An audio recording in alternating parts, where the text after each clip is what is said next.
My name is Mel Bowers. I'll be your MC tonight.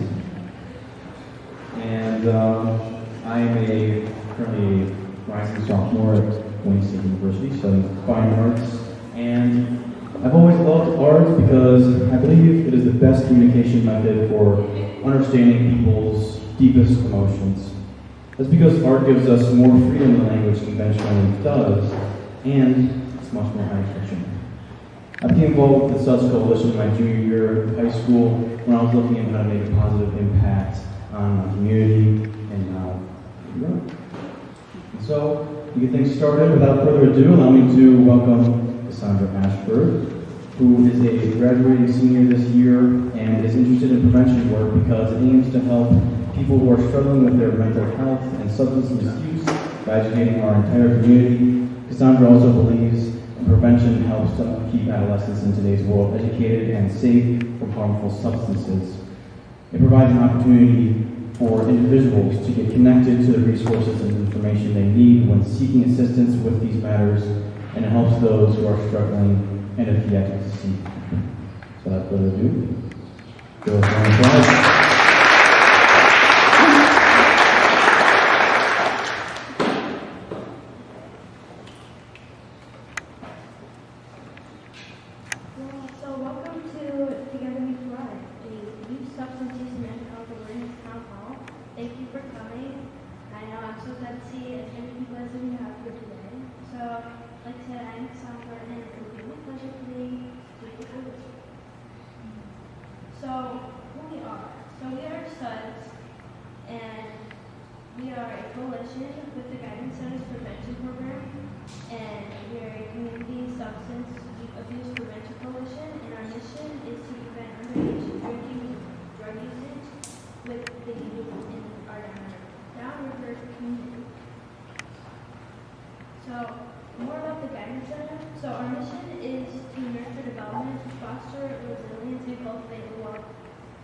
The work of the SUDDs Coalition and the Prevention Department through the Guidance Center consists of building protective factors to reduce risk factors for children and youth. And this is done through educating parents in the community about the dangers of substance use, especially on the developing brain of adolescents. And some ways to help the youth are to change the environment in which the youth live. So reducing the excess and availability of substances, which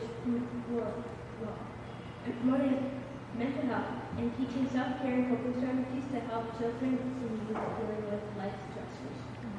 So we hope that you'll be able to leave here knowing what you can do to help us in our shared community.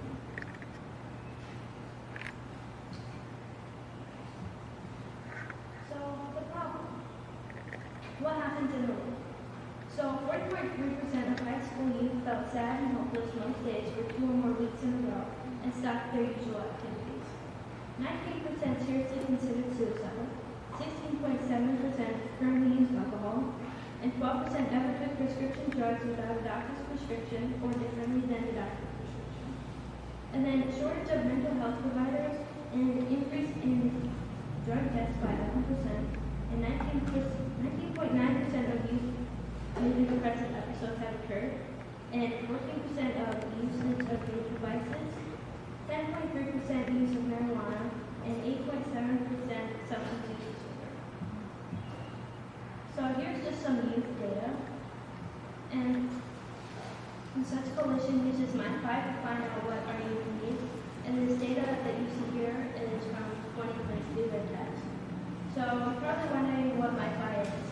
My5 is a Michigan profile for healthy use, and it is a survey from the Department of Education and is available every year to 7th, 9th, and 11th grade students to get an idea of their school or the district's student body, school climate, mental health, bullying, suicide, substance use, safety and violence, and more.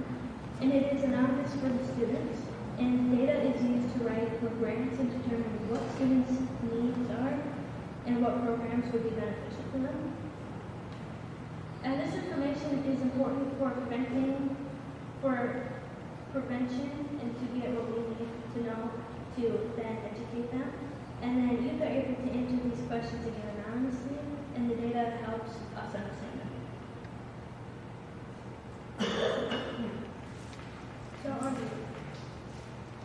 So we also look at how easy it is for youth to get to substances, and we have alcohol, which is 44.5%, tobacco at 32%, and marijuana at 39.2%. So to get a look at accessibility, we complete vendor education, and it's where the Coalition and Prevention members visit local establishments that sell alcohol and tobacco to make sure that they have the correct signage and information, and if they don't, or if they even do, we will give them that information to make sure that they're following the law and keeping the youth safe.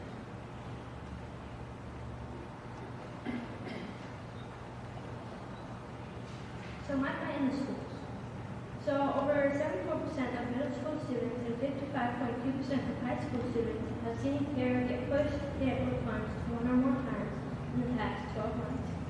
And almost 29% of middle school students have been bullied on school grounds in the past 12 months. And this is some of the data that was received from the MyFi questionnaire that was given to middle school and high school students.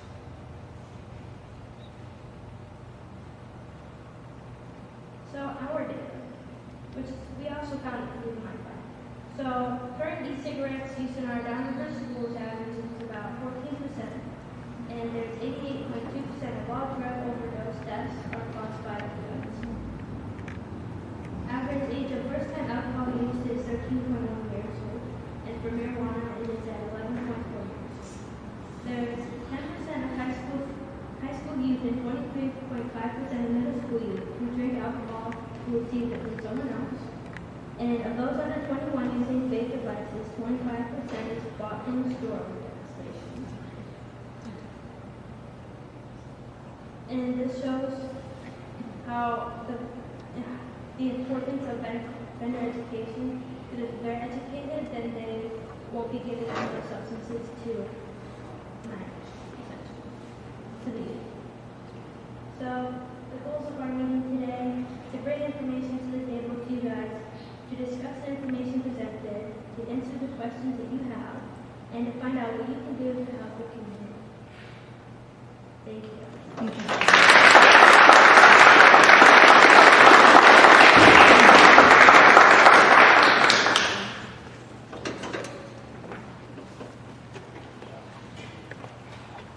All right, let's give another round of applause for Cassandra.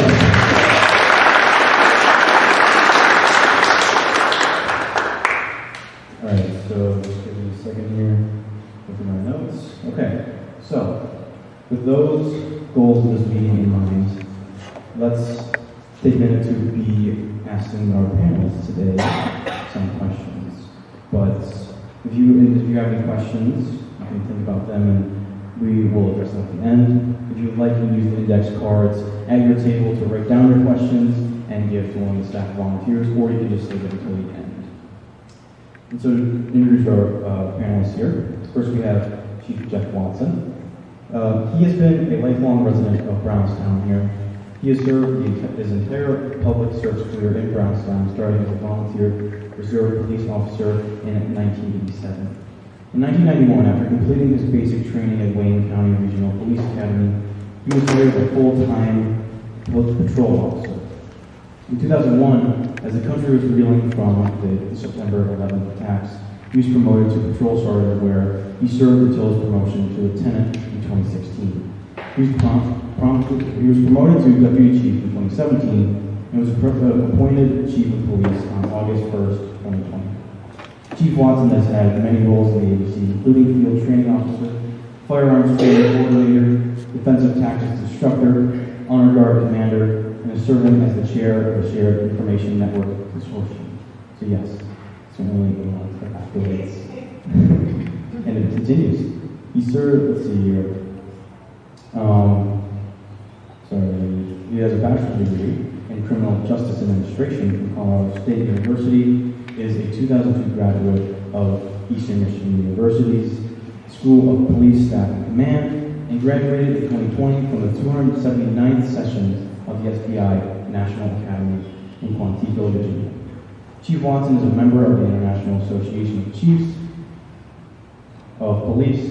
He serves on the board for the Wayne County Chiefs Association, is the chairman of the Downriver Mutual Aid Police Chiefs Association, and serves on the Michigan Municipal League Law Enforcement Action Forum. Chief Watson resides in Brownstown with his wife Ann. They enjoy the outdoors and their time, spending time with their children and their grandchildren in their lifetime, which would have been a very standard time. Michael Burton, our next panelist, is a clinical therapist from the Guidance Center who specializes in working with children and adolescents with severe emotional, behavioral, and substance abuse issues.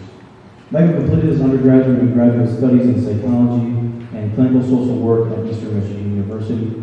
He has advanced postgraduate training in understanding and treating the interplay between traumatic experiences, mental illness, and chemical dependency. At the Guidance Center, he oversees the clinical training for therapists being credentialed in trauma-focused cognitive behavioral therapy and works as a program supervisor in children's behavioral health. Michael has also held affiliated positions as a practicum instructor for graduate students at Wayne State University, go Warriors, the University of Michigan, and Eastern Michigan University.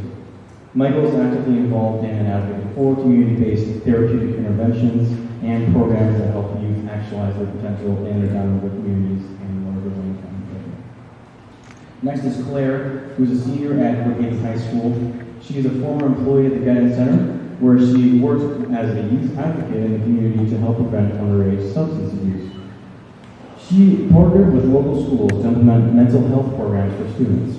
And Claire has a strong passion for mental health among teenagers and is pursuing a degree in psychology at Tribeca Nazarene University in the fall and hopes to one day start her own private practice.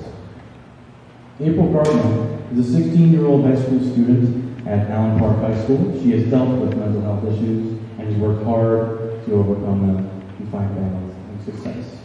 Proud to that. Christina Cardinal is April's mom, who is a middle school science teacher who retired early to run her own business from home so that she could be more available to support her family.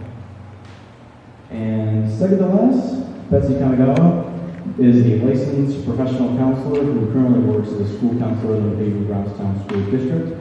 She is a governing board member for the Michigan School Counseling Association and provides supervision for several counselors seeking professional licensure. And last but not least, Kevin Carlton has served as the supervisor of the Guidance Center's Youth Assistance Program for the past 9 years. He has a combined 26 years of experience in the delinquency field, with 12 of those years serving as a supervisor of the Juvenile Probation Program for the Guidance Center.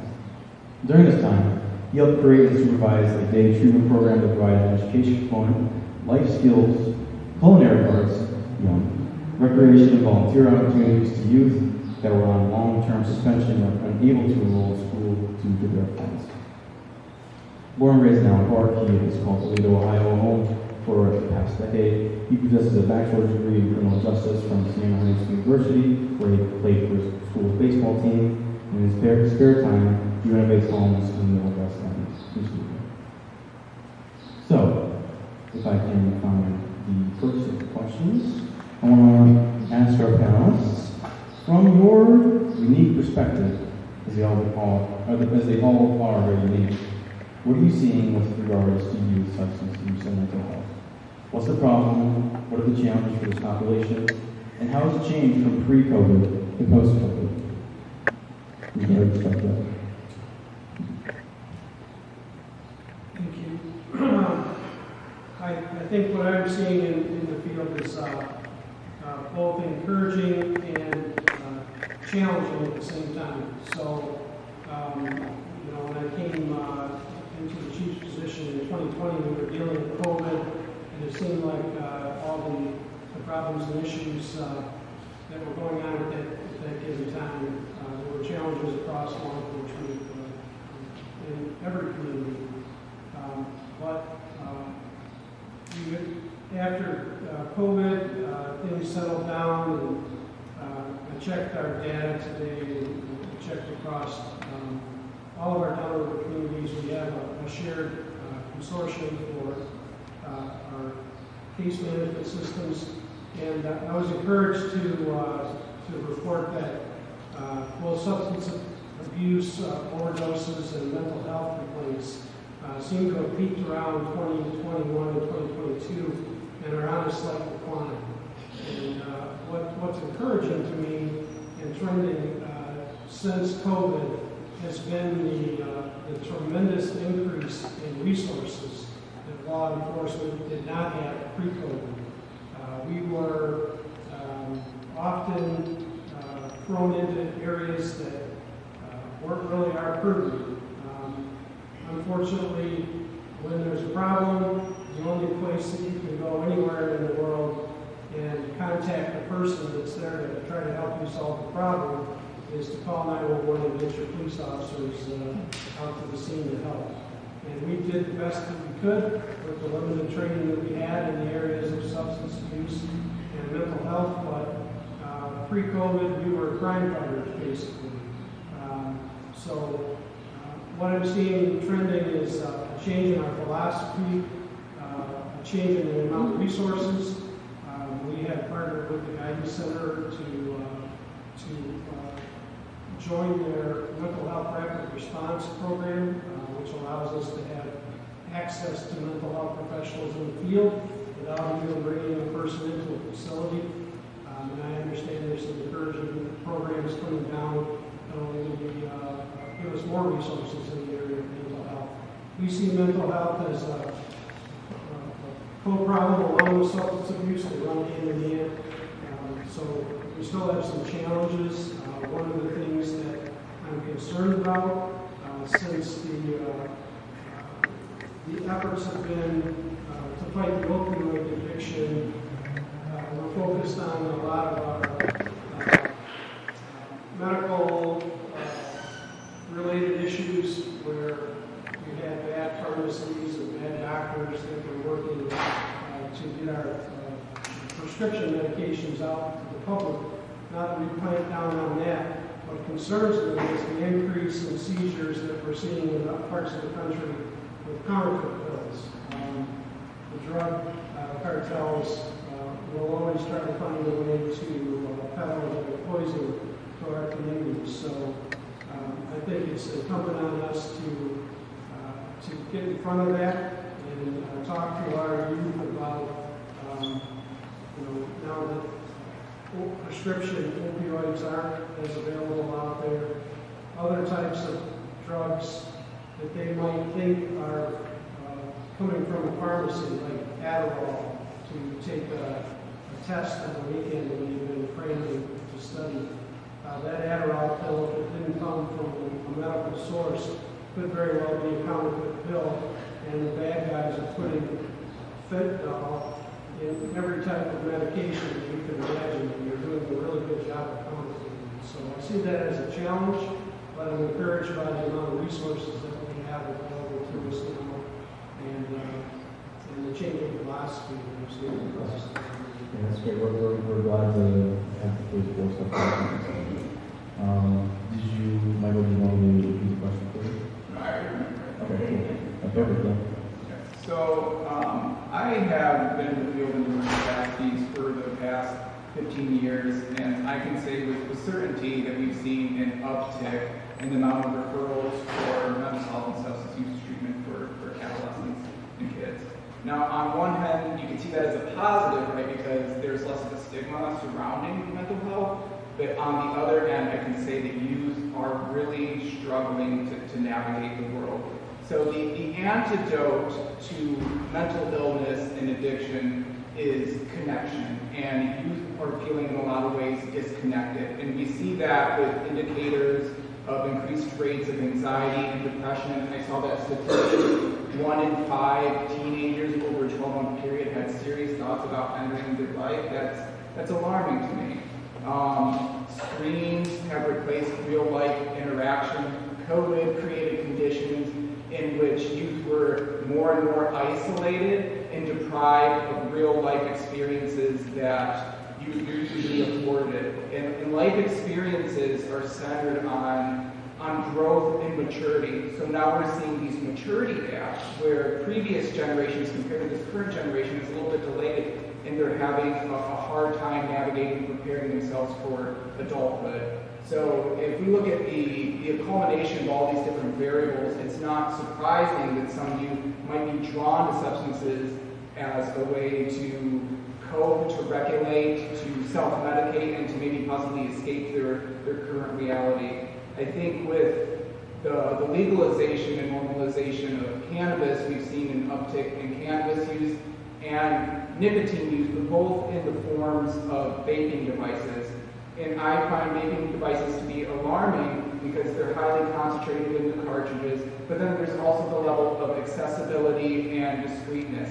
So if I can use something more discreetly in secret, I'm going to use it more often. And if I'm using it more often, then my body's going to acclimate to that substance, which then creates tolerance. So you need to use more of it, which then ultimately leads to dependency. So it's not all that it's cracked up to be whatsoever. There's a lot of dangerous parts of that. On a positive note, though, I will say that if we look at trends over the long term, in the past couple decades, for the past 20 years, we're seeing about a 47% decrease in alcohol use among adolescents and young adults. So that's very promising, and I hope that that trend continues. But that's not to say that things like fentanyl, as the chief was talking about, and some of the other drugs out there, that there isn't some real risk that is posed to the youth that we need to address. Yeah, thank you for that insight. What next? Do you need to repeat the question? No. Okay. You basically hit everything I was about to say. Obviously, I think that with substance abuse amongst like teenagers, like obviously there's been a shift from like 50 years ago to now, and you're seeing more like vaping devices, like you said. And I think my biggest like concern when I see like friends using those devices is that, you know, teenagers might use them because they want to fit in and they want to belong, because we all have a sense of belonging, but it's when they create that reliance is what the concern is, and when they, you know, when they can't, they have to rely on it, so they can't draw back from it. Something that's really encouraging to me though is the amount of resources that we have. Something at Woodhaven, we got an on-site therapist this past school year, which has been really cool for students to have access to. So that's been very promising. Something, you know, anxiety, depression, I think is just, I think we're seeing that a lot more. And I think that's also why the students are turning to these unhealthy, maladaptive behaviors, such as vaping, other things. One concern that I do have with substance abuse is I'm seeing more of, which is why vendor education is so important, is I'm seeing a lot of older siblings and parents buying things for youth, which is why it's important to know and just be informed of the dangers of these substances.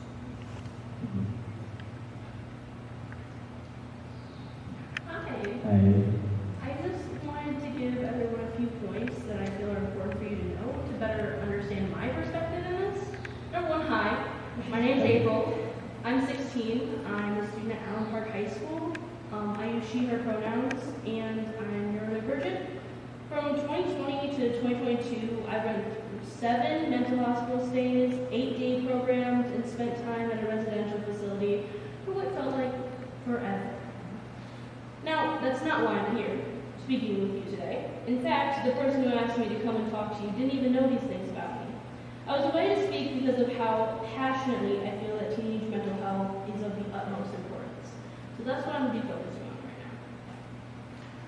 Specifically, I think the problem with teenagers and mental health is just starting the conversation about, like, hey, I'm struggling, hey, I need help, because for me and so many of my friends, especially during COVID, because for me that's when my personal issues started, and a lot of my friends, just the challenge was, it was overwhelming. We were isolated and we didn't know the next steps. It was insanely hard because we didn't have anyone to reach out to. We had telecommunication for therapy. It was just insanely hard. Post-COVID nowadays, everything happened during COVID. I just have to say that, I was isolated from my friends for that period, so not having that in-person contact, going to all of this in-person contact like right away, it gave me so much social anxiety. As you can probably hear, I'm doing that right now. I've never talked on a panel before, and I just kept getting in my own head.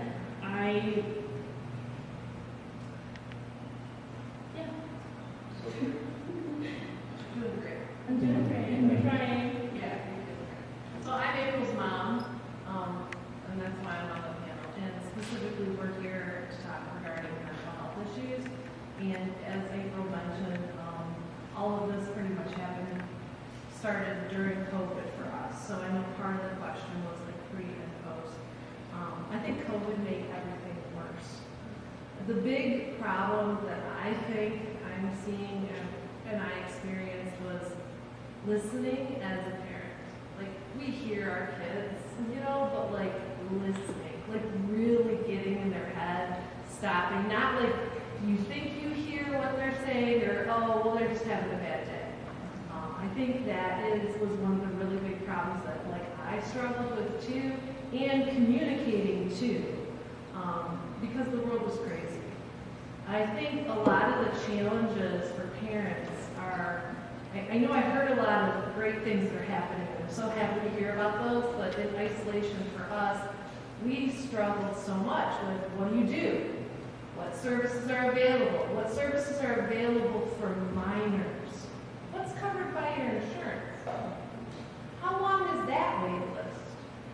They won't see them in person? I mean, there were all of these things. When you have a kid that's struggling and they just want to like talk to someone in person. My daughter, as she mentioned, she has a communication disorder. So she has social pragmatic communication disorder. So she doesn't always understand social cues. So we're going to do telehealth? Really? So those were some of the things that we were struggling with. And that's why we're on the panel. So hopefully our experiences help too. That sounds great. Thank you. Go ahead. Yeah. I would just reiterate what everybody else has said, but the one thing I've been thinking about is with the legalization of marijuana, edibles and gummies and things that look good to kids, and they don't know how to read those labels and understand the concentration. And so we have had to call an ambulance every year the last couple of years for a kid that has brought something to school. It's been a very high concentration. They don't know what they're ingesting. They're giving it out to friends who also don't know what they're ingesting. And that's a serious concern that things aren't locked up at homes. So I think one thing for parents is you are allowed to do that, but it's really important to keep it away from your kids or where they don't have access to that. And the other thing I think is just more parent education, and I just think a lot of parents don't realize this is impacting their kid. They think that's for other kids, and it's so readily available. If you look at the statistics of, it's around 40% that kids feel like they could have access to this. And instead of saying, not my kids, I want to make sure it's not my kids. I want to have conversations. I'm going to do backpack checks. I don't want to think my kids would ever do that, but I'm going to make sure they don't have access to that. And I think parents have their own mental health things to deal with, and so sometimes they're not always present. Parents have to work more than one job sometimes. They're taking their kids from one activity to another, and sometimes they're on their phones, and just kind of forgetting to check in with their own kids and knowing that they have a new set of stress that we didn't have when we were in school. Things are different, and they have a lot more pressure on them and a lot more opportunity and access to things through the internet, through kids at school that we just didn't really have to deal with. When I was in high school, you were gonna, roll a joint and go behind the woods so that nobody knew, and now you can just go to the bathroom and it's overlist sometimes, and it's a lot harder to say no sometimes for kids. And I feel like there is a lot more knowledge about mental health with youth, and I have so many kids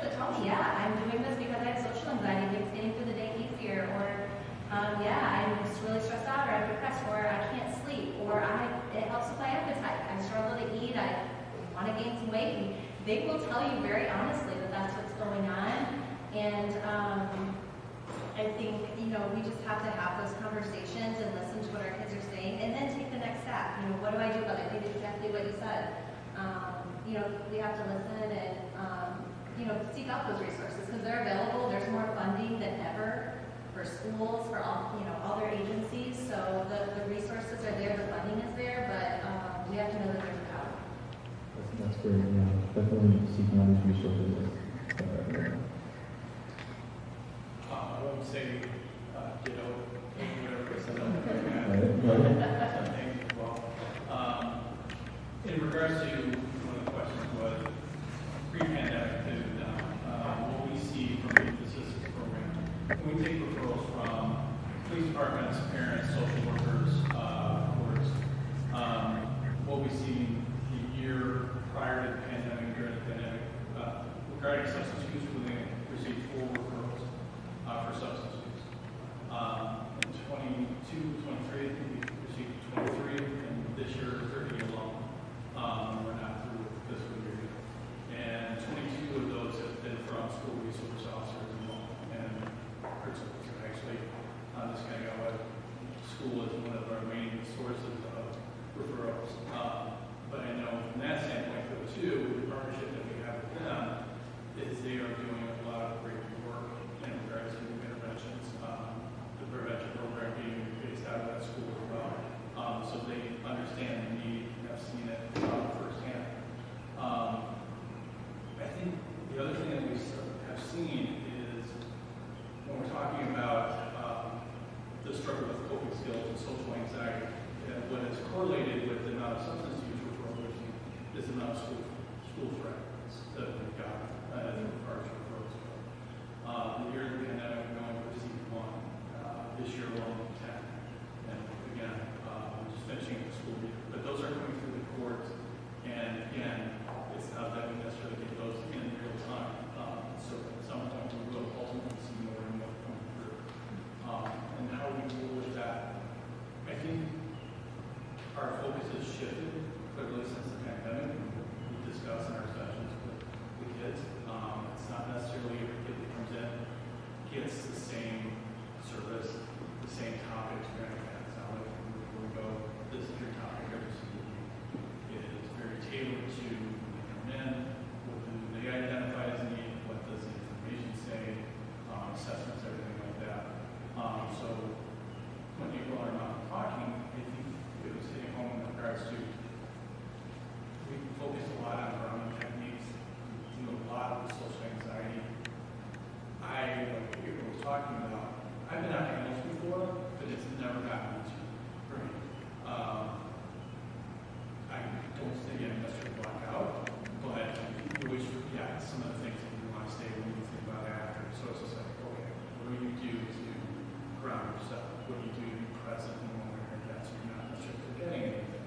I don't want to say I'm necessarily spitballing, but sometimes that happens because you get a little overwhelmed. So again, it's when we deal with kids in our sessions, what we tend to do, and a lot of the activities we work on, anything that I ask the youth to do, I do myself. So I sit there and say, this is what we're going to do as sort of a worksheet. Let's check in next week. So if it's social anxiety, it's just like, this is what I'm going to do, and I have to hopefully get better in incremental steps. We come back the next week, we review it. And what that does is we make it better. And a big part of our success is really when they walk in the door, we make a connection for whatever reason. If you have a substance use problem, doesn't mean that, because we don't have one, we can't work with you, we can't make a connection, we can't help you get through this. So I think that's a big part of our success. What we found during the pandemic, though, when I would be virtual with a lot of the school administrators, was one of the benefits of our assistant program is we're free. We don't build insurance or anything like that, and we don't have a wait list. That was critical. It is because there was mass exodus in regards to health professionals, wait lists, everything like that. It's may not be therapeutic in nature, but we're here to listen, we're here to help, we're a resource for you. And I think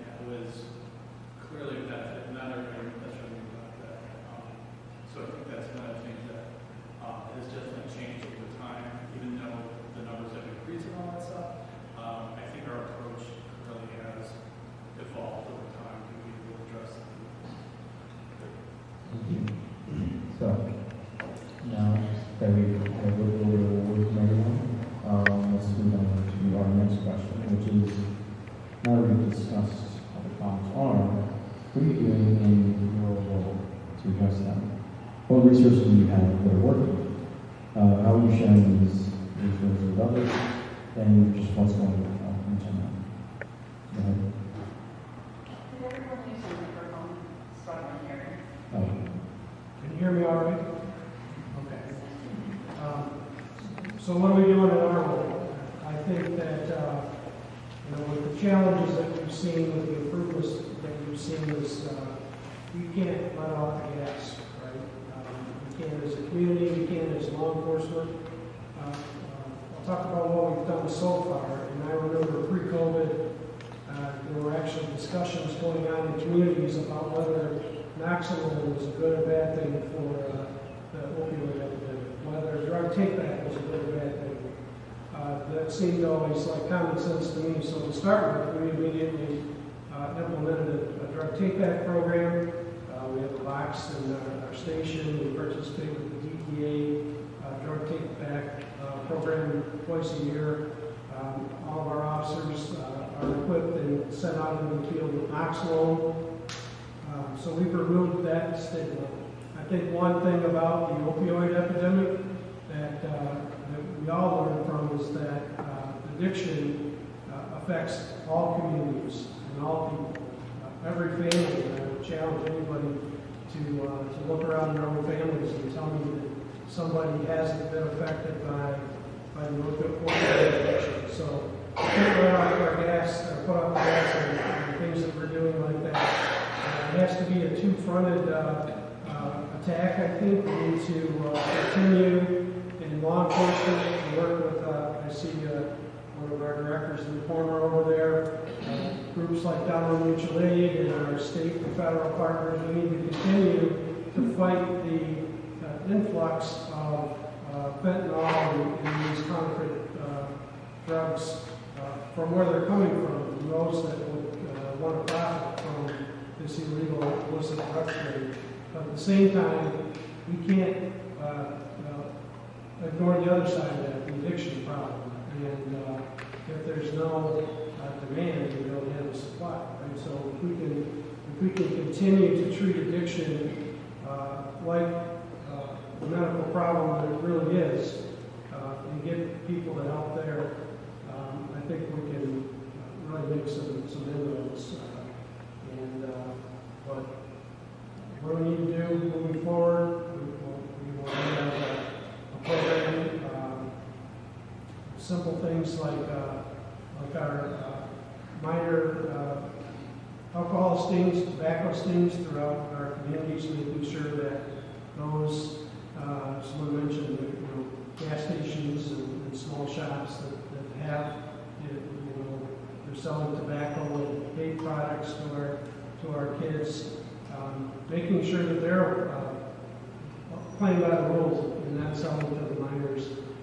So if we cut it off at that end and we're stopping the supply of fentanyl and treating the addiction and mental health side of it, I think we're going to make some big inroads.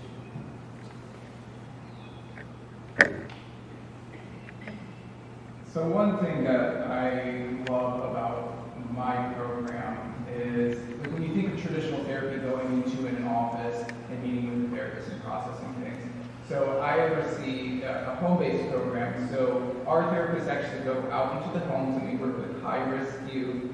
And we go into the homes, we go into the schools, and we go into the communities. And when you're really able to meet the client, the families where they're at, what you are able to do is have this more broad, encapsulating picture of what dynamics are going on that are contributing to the mental health symptoms and the substance use. Now, once you do that, you can make a big goal and then work on the different actionable steps to work on those issues. The one thing that I am a huge proponent of is personal accountability with support. Personal accountability with support. So instilling in our youth self-efficacy, to be able for them to build personal responsibility and ownership over their choices and their actions.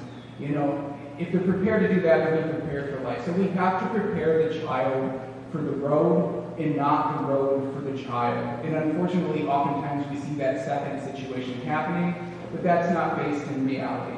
So if we prepare the child for the road, when they hit a pothole, they'll be able to brush it off and keep it moving.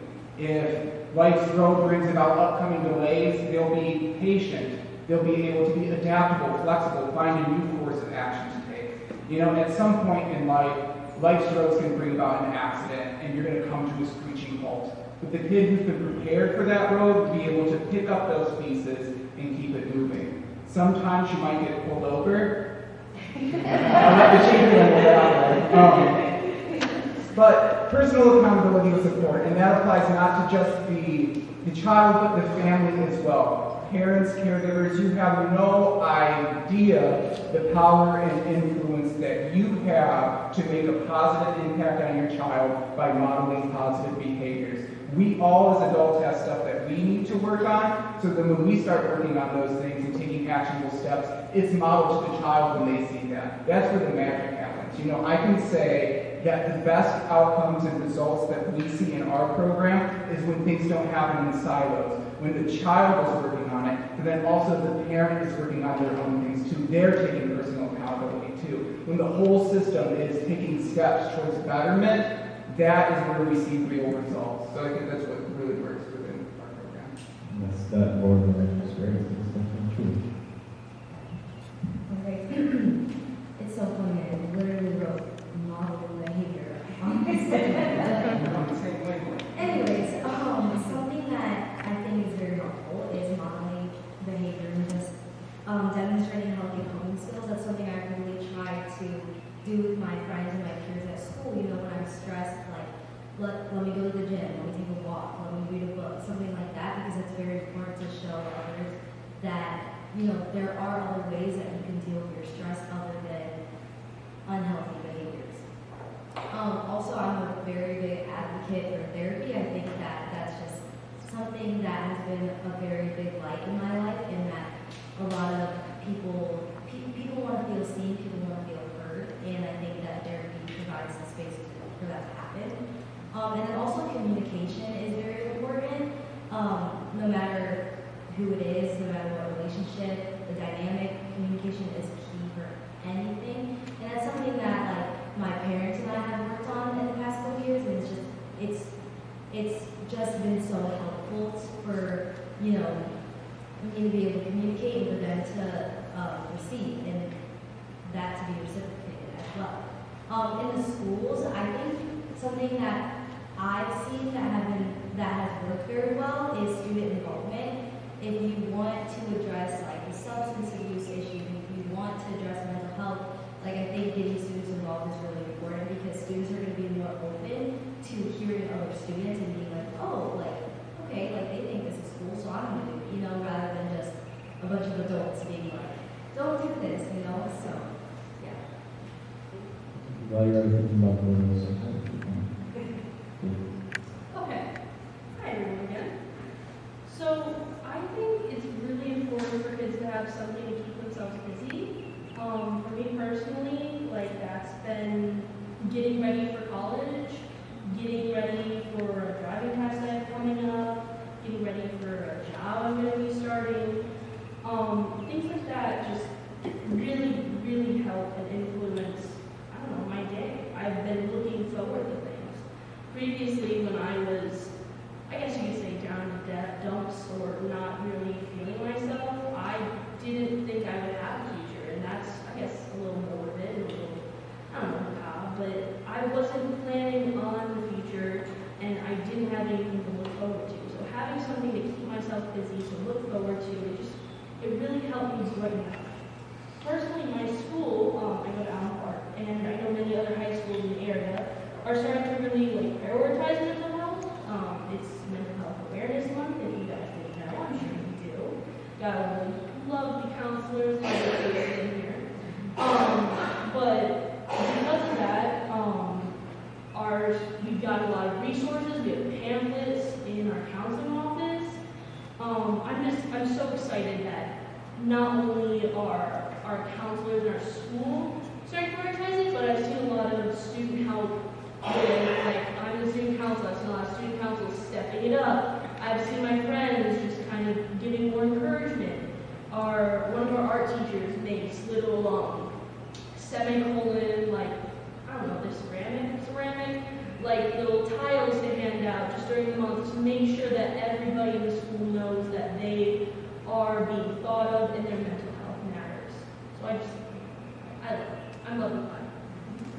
Are you keeping yourself busy? Pretty much, I think I've been focusing on 3 things to help my daughter, and that is to listen, like really listen. And then number 2 is to advocate for her, to be her advocate, like in school, or, you know, speak up when she needs something. Like even for here, I was like, okay, what are the questions? You know, can she not answer something just to make sure she feels comfortable? And the third, but the most difficult, is like, I feel like I've been the researcher for her. Like, okay, we need to do this. How do we do this? What are the options? And so trying to find the answer.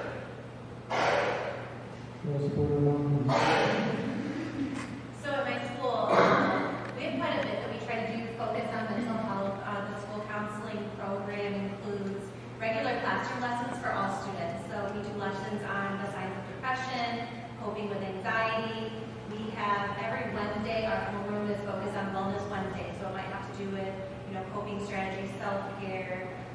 We do stuff on emotion regulation, peer pressure, refusal skills. So that's just like our regular curriculum for all students that we do regularly. But then on a more tiered level for students that maybe have been caught with a vape or with weed or, you know, anything substance related, we have a restorative program. So they initially get a school consequence, you know, they get suspension, but the day they come back is their restorative day. So one, it's an opportunity to catch up on work that they missed because very rarely are they working on their day off.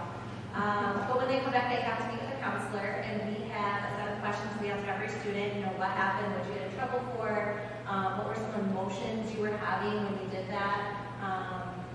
What are the steps you can take to keep this from happening again? Who was harmed by what you did? You know, so we have several questions that we ask to help them reflect on the behavior. And at that point, that's when I usually learn about what's really going on. Why am I using a substance? And we can kind of talk about a plan to that. So that's the day that they come back. And then if they have a second infraction, we refer them to youth assistance, which is why you have so many of our students. It's just part of our policy that any kid caught a second time, or if they're caught with drugs, is going to get a refusal because that's a prevention thing. That's what we can do to start getting them some extra support, that sort of thing. We also, in all of our bathrooms, we put in these vape detectors. They're really just air quality monitors, and they're not great, but it's just something we can have to deter students from gathering in there. We have a little wand. It looks like a metal detector wand, but it can detect metal on them, so we have to search kids, you know, pretty regularly. Let's see. And then I think the other piece is just the parent education. We offered whatever we can to get parents to come in and hear about this, and we specifically invited the parents of any student who had an infraction so far that year. You know, and it's just hard because one, they're busy, two, they don't think it's their kid, and you know, so I think that's the piece that I wish we could do a better job with, or just get more involvement of parents understanding what to look for. I mean, it was a great presentation. Bristol, did you do that?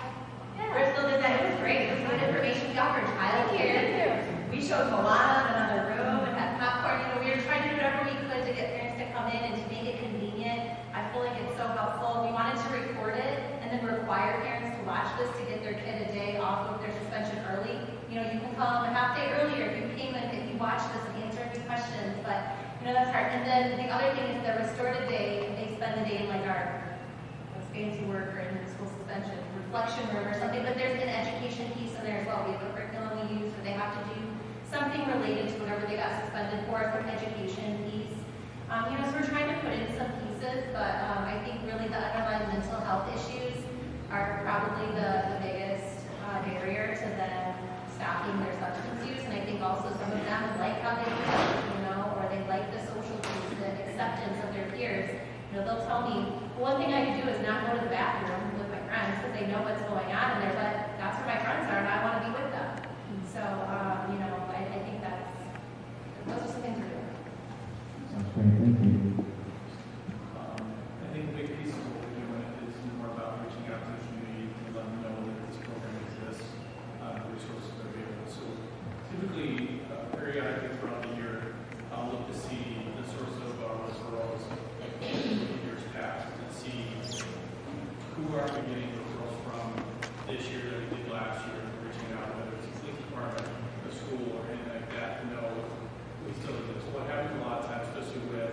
police departments is they may have a youth resource officer that now goes back on the street and guard that and may not necessarily pass on our information to them.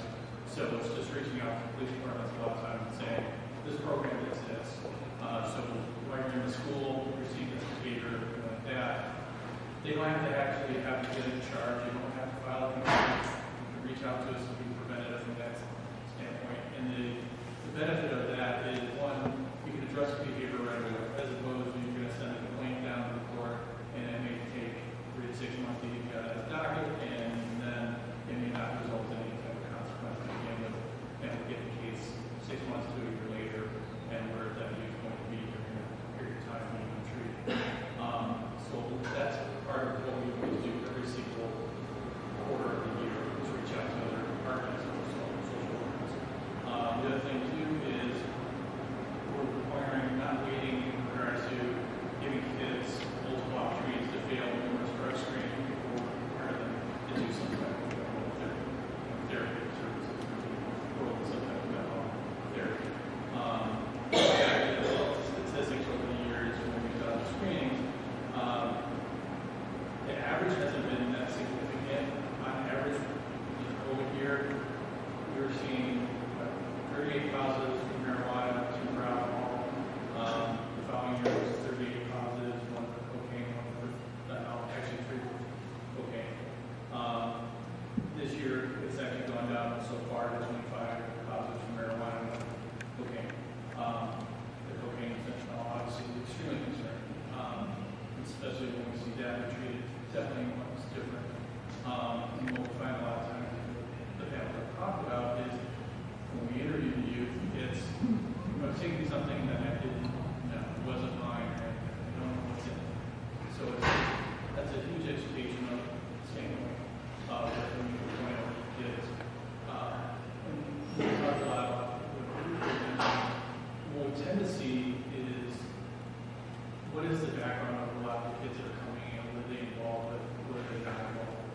More times than not, kids that are using actively, consistently, whether it's vaping, marijuana, like that, aren't involved in anything in their school, any pro-social activities.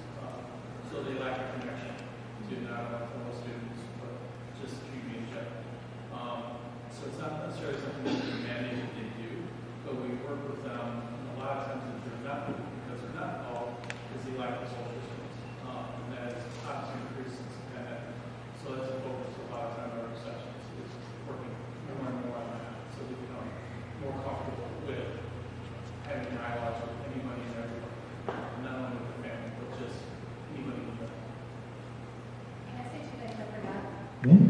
One, I was going to shout out Autumn, because she comes to our school and she does the in-depth program, which is like a smoking cessation program. So anytime we have a kid with any substance-related infraction, we make them go through her 4-week program. And then the other thing is when a kid has a second offense, we do ticket them, which I feel like, I have mixed feelings about, but it's just one more way we can deter students and show them that this is like the real life consequence if you get caught outside of school. And I think the problem, so we've had 49 infractions so far this year, but it's kind of like ants, where you see one, but there's a lot more than you can actually catch. And so a lot of times, that's who actually got caught with something versus all the people they passed it to, they shared it with, or that one person passed it them, and so I feel like it's a bigger problem than 49 incidents this year. But yeah, that's where we're at. I appreciate everyone's responses to this. Even though you all do very different things, all part of it.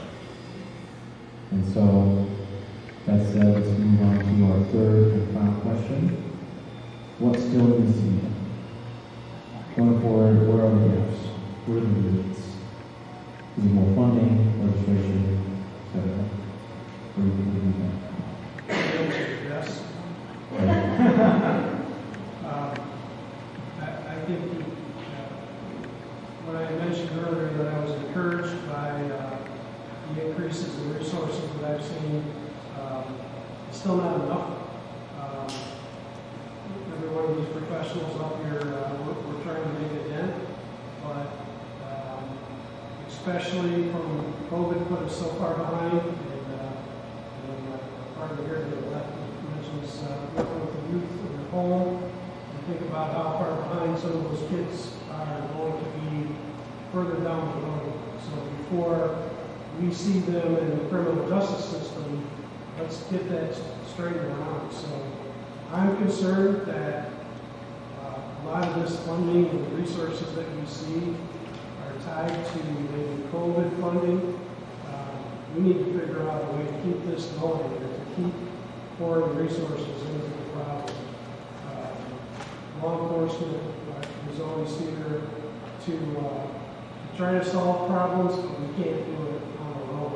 And we don't want to get back to the point where we are the only answer to substance abuse and mental health crisis in our communities.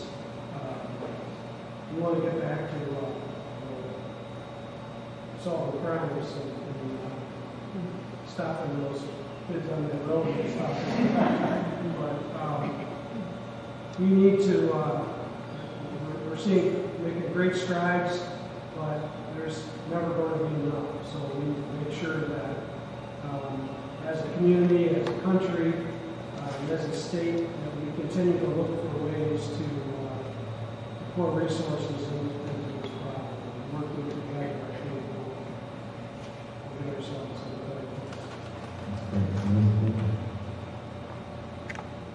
So with the first question, I agree with you saying the antidote to mental illness and substance use issues is connection.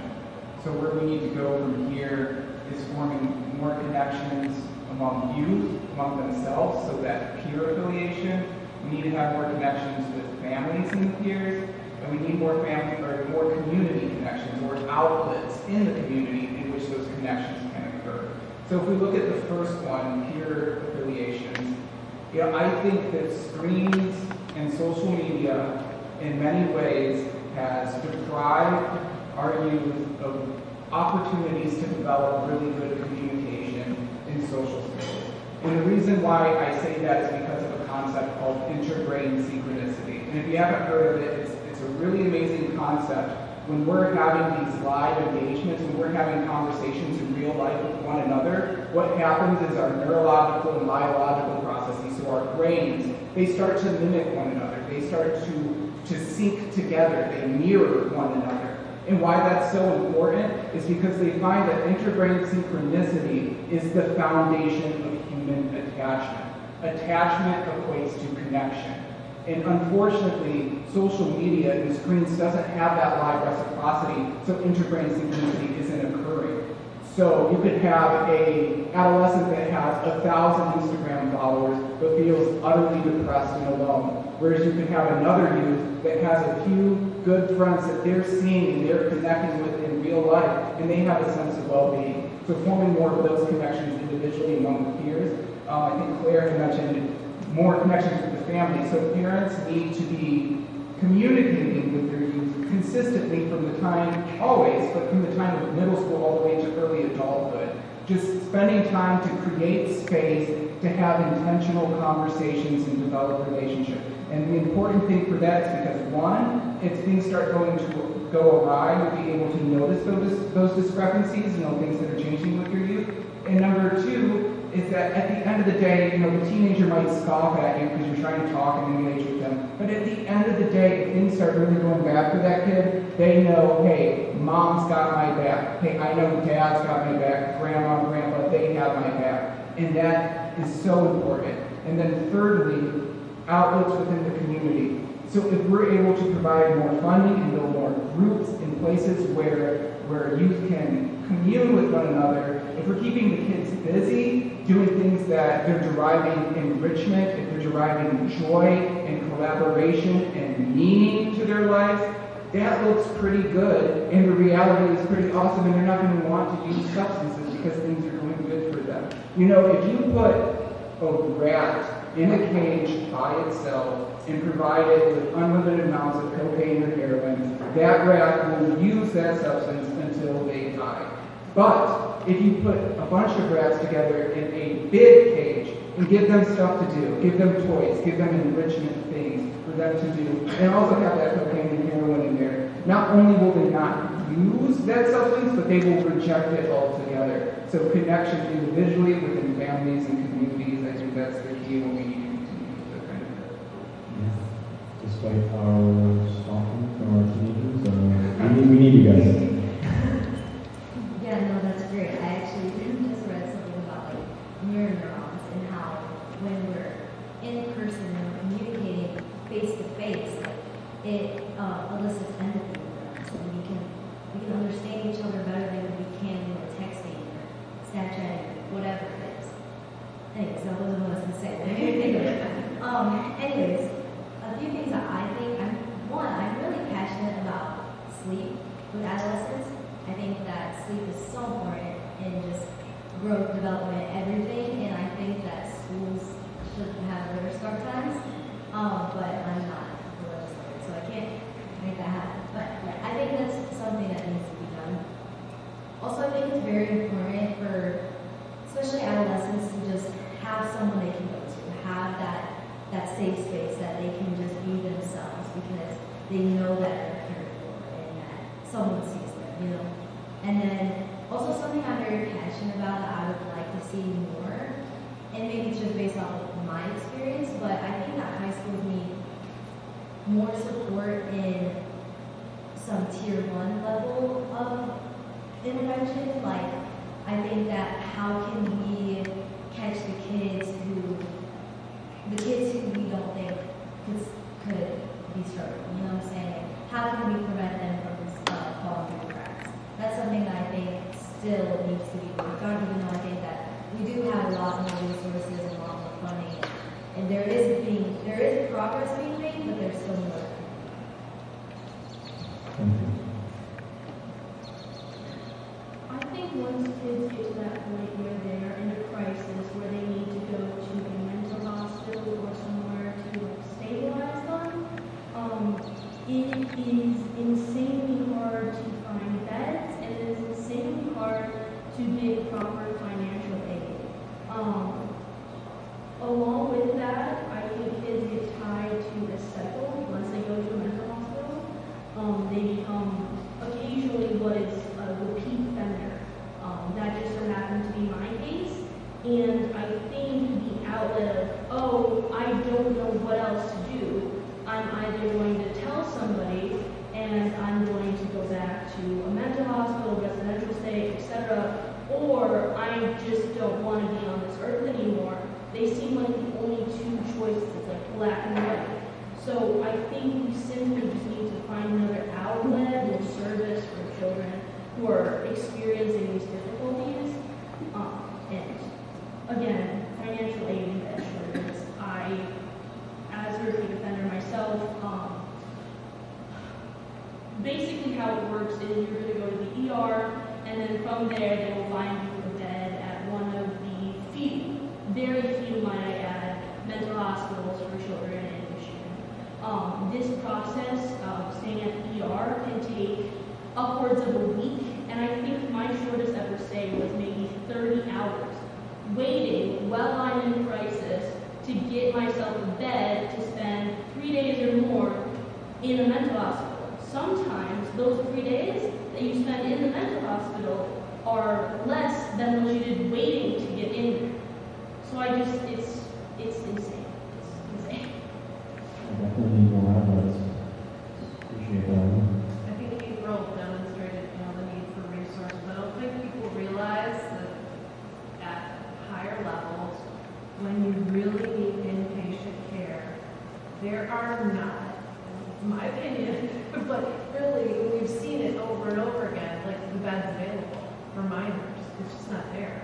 And you don't know if you're going to have to go to Grand Rapids, because that might be the only bed for your child. So we just need more apps, more resources across the board, more preventative resources that are available. And that I think another thing is more welcoming to families. I'm encouraged by what I'm hearing here, and I'm not trying to be a downer. I'm hearing a lot of things like, oh, I didn't know about that, and that's good, but that's the thing. I don't think everybody knows, and I think when you get to a certain spot too, a lot of the facilities and places like we went with my daughter or we visited, it's just scary. It's not a welcoming place. We found different places, but it took time. So I just think more funding and more awareness of resources and help for people that are struggling. I legislative component. I think anything we can legislate that makes access to substances harder for minors. And I think, again, just going back to the parent education piece, how do we help parents understand the best way to help their kids? And I think specifically with like cell phones, you know, and monitoring them, knowing what kind of phone to give them, and how do I set up some safety nets when my child's not in situations that become risky or are very tempting, and give them access to things I don't want them to have access to. And I think, I think also I'm on the board of the Michigan School Counseling Association, and so we do a lot of advocacy work for school counselors. And school counselors can have a big impact. Most schools in the area do have a school counselor at the secondary and high school level, but not at the elementary. And so I think that prevention piece is really missing. And Michigan has the second worst ratio of students to school counselors. So our national model says you should have about 250 students per school counselor, and in Michigan we're at like 600 some, and that's the second worst in the whole country. And so if school counselors had the resources to actually do their job, versus a lot of them are getting standardized tests and scheduling, and now they're going to require every student, well, one of the legislative things right now is every student's going to have to fill out the FAFSA before they can graduate. So now you're going to be a clerical person where you're making sure they fill out the FAFSA instead of dealing with the mental health needs of your students. You know, I think that is a legislative piece as well that we're working on, but it costs money. So I think that's you need more people in schools where kids are every day, being able to be in the classroom and teach lessons and do small groups and help kids individually instead of the things that sometimes they're told to do in their school on a day-to-day basis.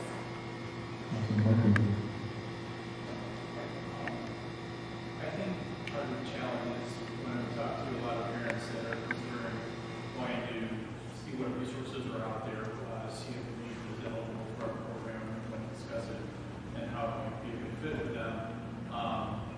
The youth has to actually come in with them in the program. If they're unwilling to do so, it's like, what options are there? So I think there's a level of frustration as the years go on of, are there resources available? Can I get them in? So like the story that people are sharing is, I don't want to be the person to tell a parent on the phone, well, you got to get arrested. That's the only way.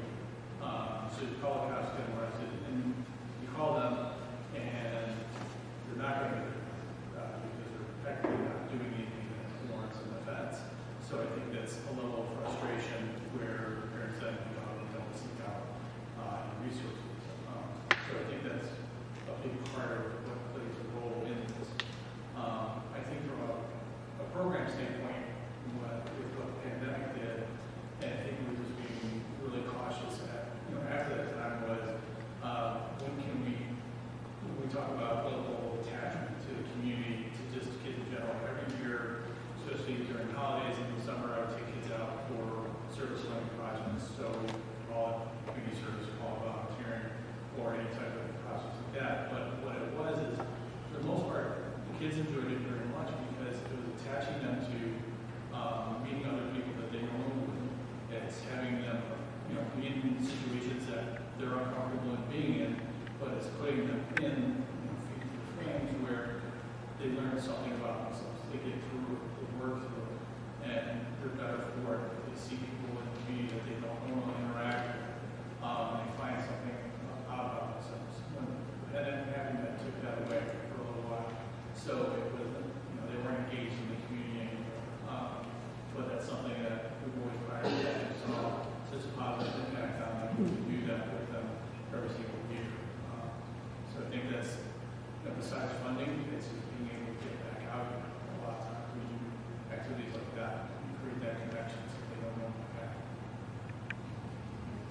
That's great, and because they're great, let's give our panelists a round of applause.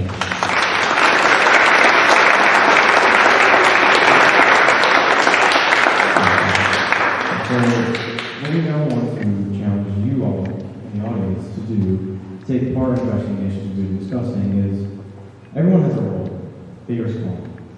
Sometimes it can be small as just talking to somebody.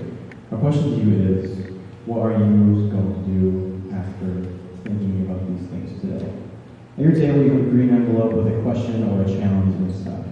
Please open it and discuss at your table if you'd like, and write down your commitments on the post-it note spread. While you do this, we're going to set the timer for 10 minutes, and then we'll...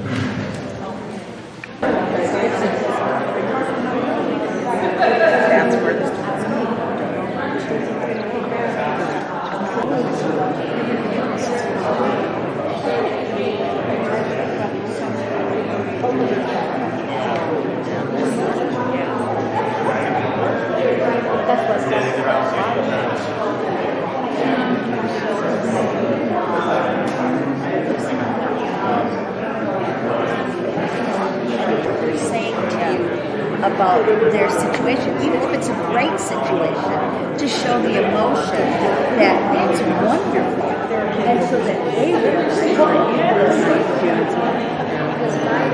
Sixth grade.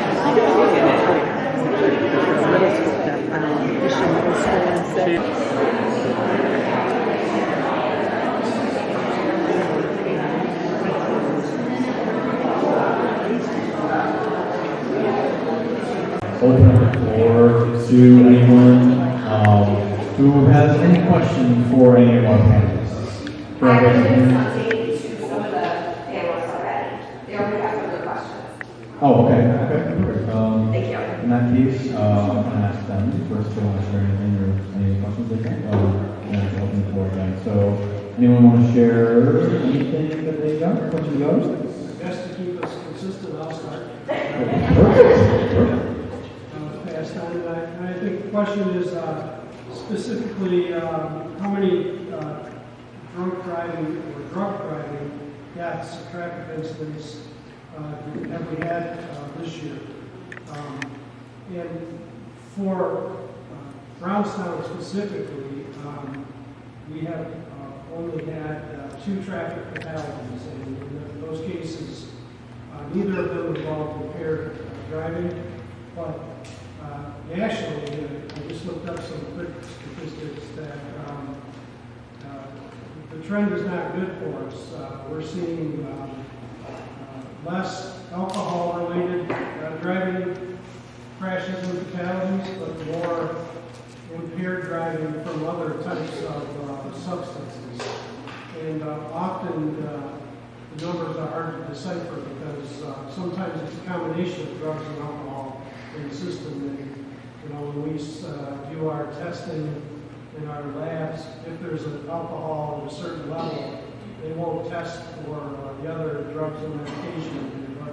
But anecdotally, from my perspective, I've seen a trend change over time from where one maybe every 50 that I had when I was patrolling on the road, drunk driving arrest, it was probably 95% alcohol related.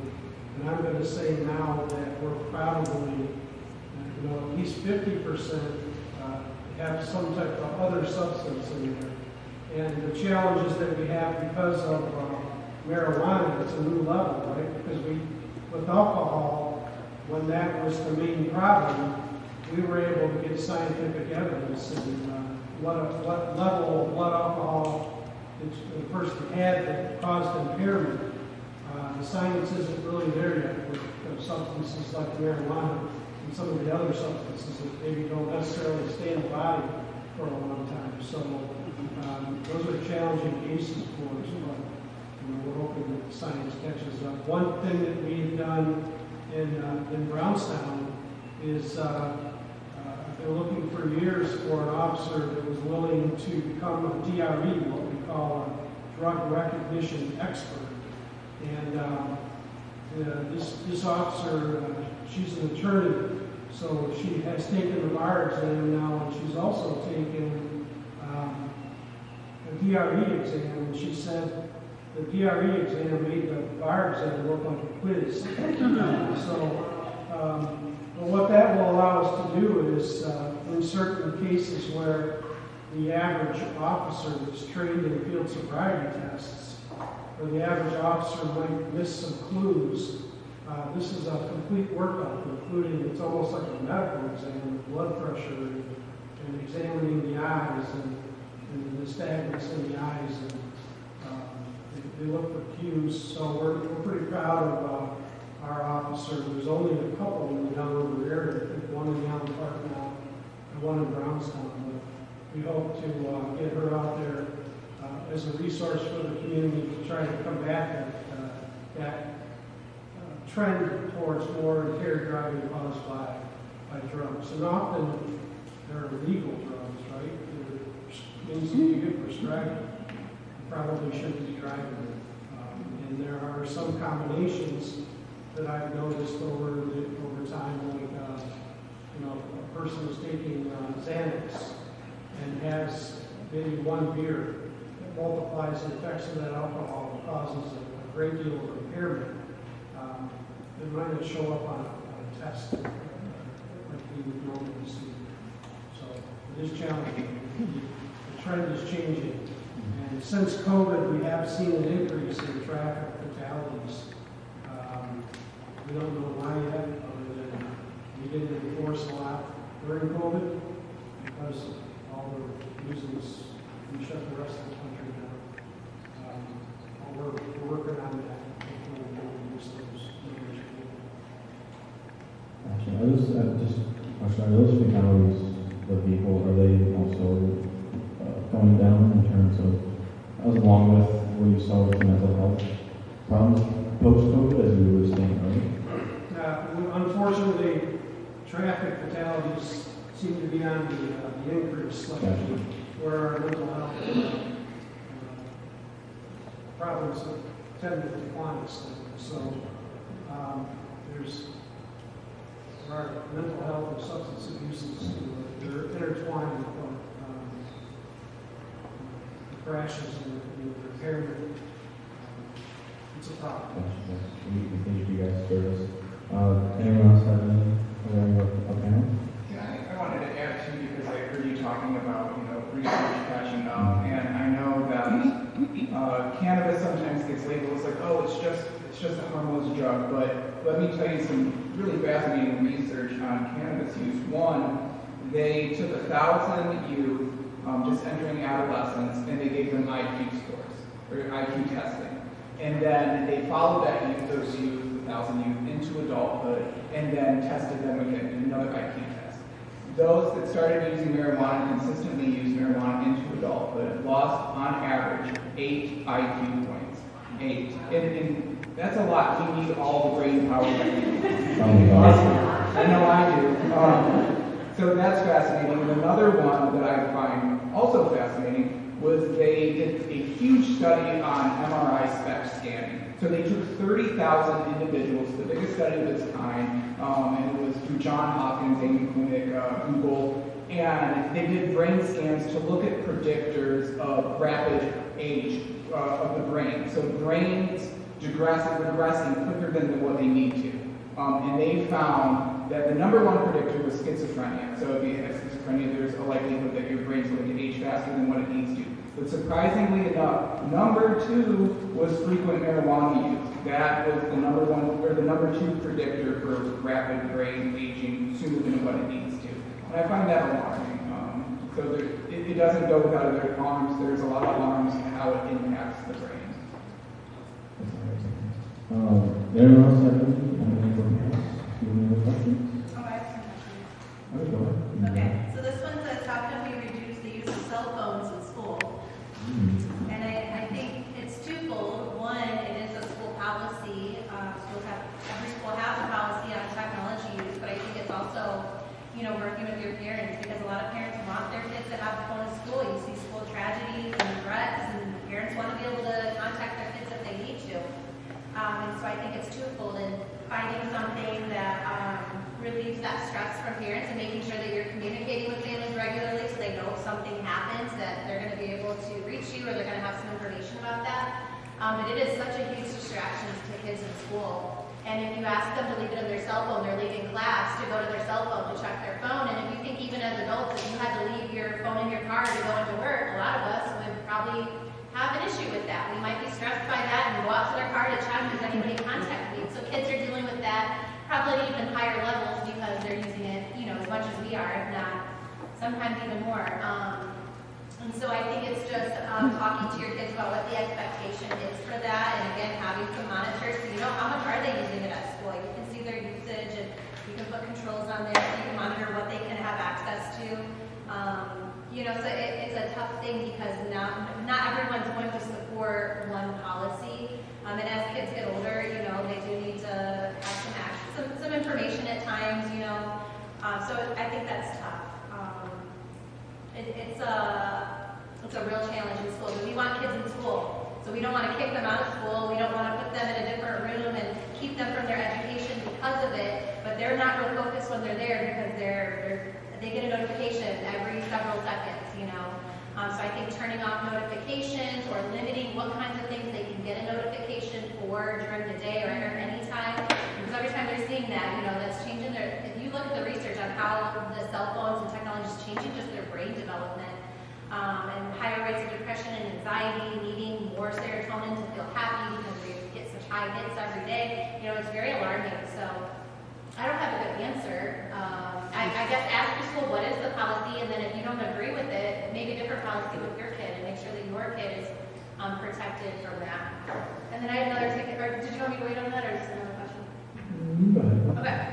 The next one says explain tickets for students. So we have a school resource officer where a student has an infraction for bringing drugs to school, they will be given a minor in possession ticket. So that's the type of ticket I think we're giving out. I tried to text to clarify that really quick and nobody answered me because hopefully they put their cell phone away and having dinner with their family. But I think that's what it is. And so it's, you know, it's a ticket where they have a fee, but you'd probably be able to speak better to tickets than I can. Yeah, so most of our minor possession now or use of tobacco products have been changed to a civil infraction, which means the nice part about that is they have to stand in front of the same judge that you would for a traffic ticket, right? So our local courts can manage civil infractions where the old way, when there were misdemeanors, you would have to file a probate court, juvenile court petition and send them down to here in Wayne County, a very overwhelmed court system. So we've worked through with our local prosecutors in Wayne County to make those civil infractions, which means that just like if someone got a speeding ticket, they have to go in front of the judge, but there are fines, there aren't jail penalties attached to that, but you know, kids can't have their screen time, you know, they have to sell their cell phone and pay that fine. It's might help both of those problems. So is that all the questions we have? Well, and then it just says parent accountability. I'm not sure, you know, really, I don't know if they're suggesting, like, do we give like a parent responsibility ticket? If we don't, the only time we give a parent responsibility ticket is for truancy, but we're not giving that to parents for kids who brought something to school. So I'm not sure if that's what they were looking for. But. I guess kind of going with that, does anyone have any additional questions or comments? Okay, so as far as resources, like what happens when you have a 18-year-old and they're considered an adult? You know what I mean? Like you can't advocate for them, you can't make them do anything, you can't speak for them, like to say they're having this issue. You know, they need help, but what can you do because they're considered an adult? And then you're like in a rock and hard place. Is there any options? What can you do? Perhaps from a professional perspective. Well, I think it creates challenges, right? So it wasn't too long ago when we had 17-year-olds that were considered adults in the criminal justice system as far as charging them with the crime. That has been raised to 18 now, but you know, that doesn't stop us from implementing things that we can do in law enforcement. So often it's easier to deal with an adult for us if it's involuntary committal. In the case of mental health, we can do that without parental consent. So often in that case, if you're concerned, you might have to get law enforcement involved in that, because we can file a petition, or often now we don't even get to that part with our partnerships with like Downriver Guidance and our mental health practitioners response plan, where we used to take them to an emergency room and they might wait hours to talk to a counselor, to resolve the issue. We now walk in with an iPad that's provided by downward guidance and step out of the room, and that 18-year-old can have a conversation with a master's level therapist. And then we don't have, we may or may not have to commit them afterwards, but it's very likely we won't have to. The nice part about it is that starts a relationship with that counselor then, and they schedule follow-up appointments the next day or sometime soon afterwards. And then they follow up if you don't make those appointments. So often it's much more effective and less intrusive from our side. We don't have to force somebody to go against their will to the hospital. So they're getting better care and it's being less intrusive. And the young lady that mentioned, the stigma of going, I don't want to have to go to a mental health facility and be in there for 3 days. The goal of this program is to avoid that, right? So that we can get that help to someone without getting that intrusive. And the other thing that I hope I can mention, your mental health urgent care that we're talking about. Am I allowed to say that? So we just met the other day to talk about that program. So we're going to have the availability of until midnight to be able to bring a person, rather than to the hospital where they get stuck in an emergency room, bring them to the guidance center to see a counselor right there. That's pretty powerful in our case, right? So a lot of different ways, virtual world or the iPad, and if that doesn't work, we can take them there. It really has given us the ability to have other options available rather than just taking them to the emergency room. And we know our emergency rooms are overworked and understaffed, where they sit for hours before the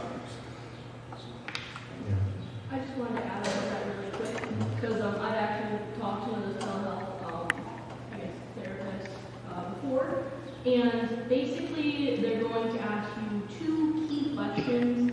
From my experience, the first one's always been, do you feel like you're a danger to yourself or others? Like, are you suicidal, or do you plan to harm somebody else, homicidal? And then the second question is always, do you currently have plans to act on those intentions? Like, are you planning or currently have a plan to do so? Like, have you written a suicide note or done something like procured a weapon to commit to those plans? And usually, if you answer yes to both of those, you will be committed to some sort of maybe a hold, maybe some sort of mental hospital, a day program, something like that. So that's kind of where the edge, I guess, we go over the edge into that more aggressive type of, I don't know. You know what I mean? Yeah. If I could actually put my 2 cents in for your question as well, I feel like that it kind of struck a chord with me because I'm 19, and sometimes I'll be in this stage where I'm like, I go to my parents and I go, Mom, stepdad, I'm really struggling with this choice that I made, and I'm hoping they're gonna say, you should do this one, you should do this choice. But they say, they're looking at me, this is sometimes the best thing. No, that's your choice. They leave it on me, and just hearing that, I go, oh, well, that's not what I want to hear. That's what I needed to hear.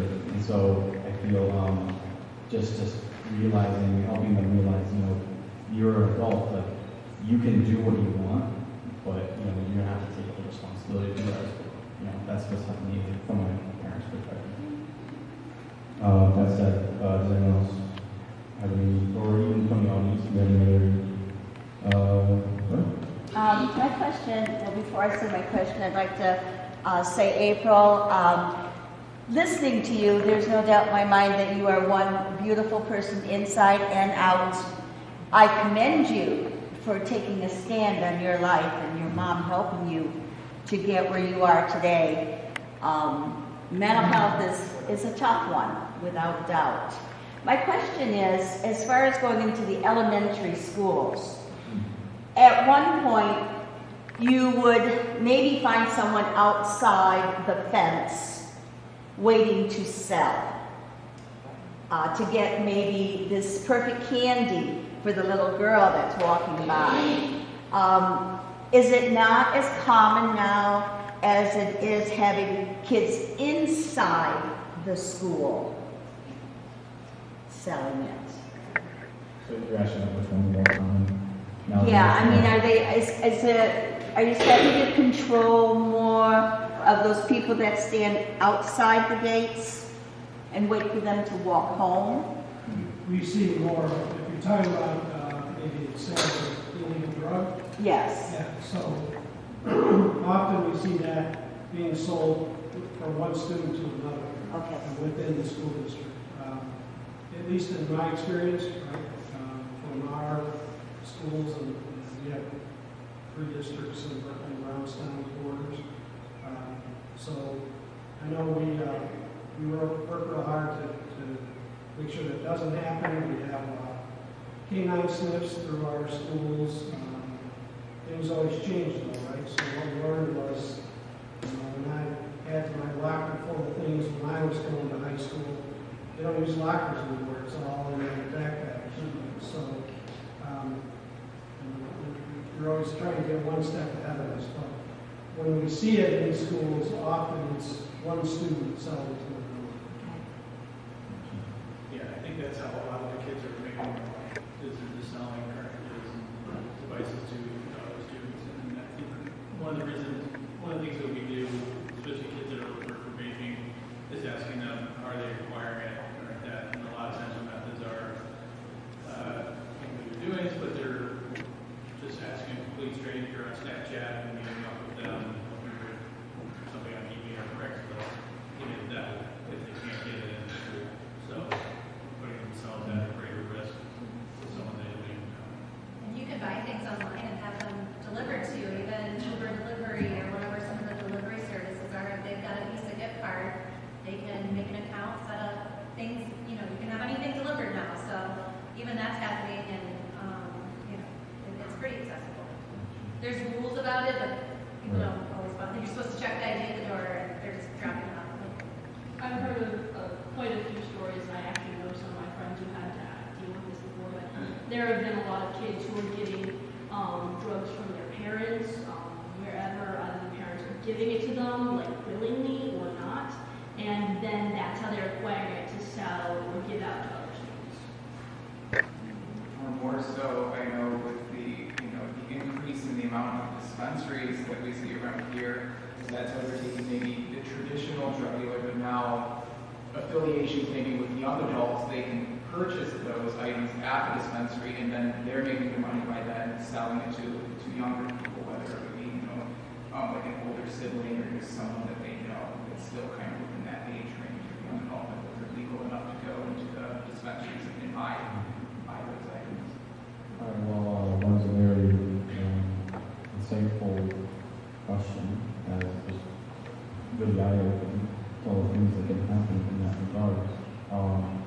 But just to make sure we have enough time for everything, we're going to start a raffle towards the end of the event. However, we want you to complete this, if you could, quickly complete a survey about the event. Just a little bit of an evaluation on how we've done the running. And after you're done with the survey, we would like you to take your sticky notes, and you see these white signs here on the windows. Just paste your sticky note on there to benefit the survey. So I'll check back in 5 minutes. First ticket number is going to be 914836. You got it? All right, well, we got a first one.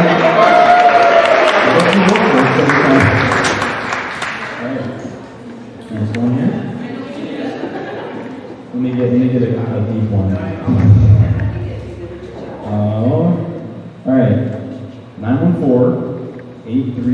837.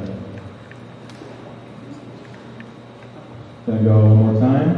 914-837-7. All right. Nice. You practice a little bit too. I would be special. All right. The last one. Let's see what we got here. 914-836-6. Oh, that's me. That's you? Okay. Thank you guys. So yeah, if you're sitting on do that, go ahead and definitely check out the resources table if you're looking for them because there's a lot there. Very well made by our beautiful subs team, and then also a cookie. Go get food. There's a lot. Thank you guys.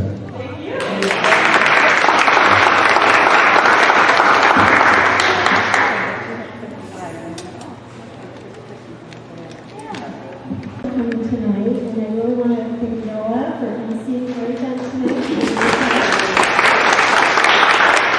And I'd like to thank our panel for giving of your time, and I'd really like to thank all of you for